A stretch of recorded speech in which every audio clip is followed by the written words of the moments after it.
अष्टावक्र का ज्ञान। महर्षि को अपने शिष्य कहोड़ की प्रतिभा से प्रभावित होकर उन्होंने अपनी पुत्री सुजाता का विवाह कहोड़ से कर दिया। सुजाता के गर्भ ठहरने के बाद ऋषि कहोड़ सुजाता को वेद पाठ सुनाते थे। तभी सुजाता के गर्भ से बालक बोला, पिताजी आप गलत पाठ कर रहे हैं। इस पर कहोड़ को क्रोध आ गया और शाप दिया, तू 8 स्थानों से वक्र टेढ़ा होकर पैदा होगा। कुछ दिन बाद कहोड़ राजा जनक के दरबार में एक महान विद्वान बंदी से शास्त्रार्थ में हार गए और नियम अनुसार कहोड़ को जल समाधि लेनी पड़ी। कुछ दिनों बाद अष्टावक्र का जन्म हुआ। एक दिन मां से पिता की सच्चाई पता चली तो अष्टावक्र दुखी हुआ और 12 साल का अष्टावक्र बंदी से शास्त्रार्थ करने के लिए राजा जनक के दरबार में पहुंचा।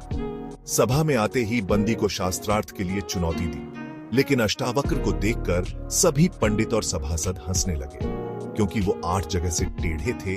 उनकी चाल से ही लोग हंसने लगते थे। सभी अष्टावक्र पर हंस रहे थे और अष्टावक्र सब लोगों पर। जनक ने पूछा, हे बालक, सभी लोगों की हंसी समझ आती है, लेकिन तुम क्यों हंस रहे हो?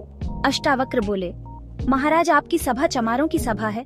जो मेरी चमड़ी की विकृति पर हंस रहे हैं, इनमें कोई विद्वान नहीं, ये चमड़े के पारखी हैं। मंदिर के टेढ़े होने से आकाश टेढ़ा नहीं होता है और घड़े के फूटे होने से आकाश नहीं फूटता है। इसके बाद शास्त्रार्थ में बंदी की हार हुई। अष्टावक्र ने बंदी को जल में डुबोने का आग्रह किया। बंदी बोला, मैं वरुण पुत्र हूँ और सब हारे ब्राह्मणों को पिता से पास भेज देता हूँ। मैं उनको वापस बुला लेता हूँ। सभी हारे हुए ब्राह्मण वापस आ गए। उनमें अष्टावक्र के पिता कहोड़ भी थे। इसके बाद राजा जनक ने अष्टावक्र को अपना गुरु बना लिया और उनके आत्मज्ञान प्राप्त किया। राजा जनक और अष्टावक्र के इस संवाद को अष्टावक्र गीता के नाम से जाना जाता है। शिक्षा। जैसे आभूषण के पुराने या कम सुंदर होने से सोने की कीमत कम नहीं हो जाती, वैसे शरीर की क्रूरता से आत्म तत्व कम नहीं होता। कभी किसी व्यक्ति के शरीर की सुंदरता को देखकर प्रभावित या किसी की कुरूपता को देखता घृणा नहीं करनी चाहिए, क्योंकि शरीर तो हाड़ मांस से बना है।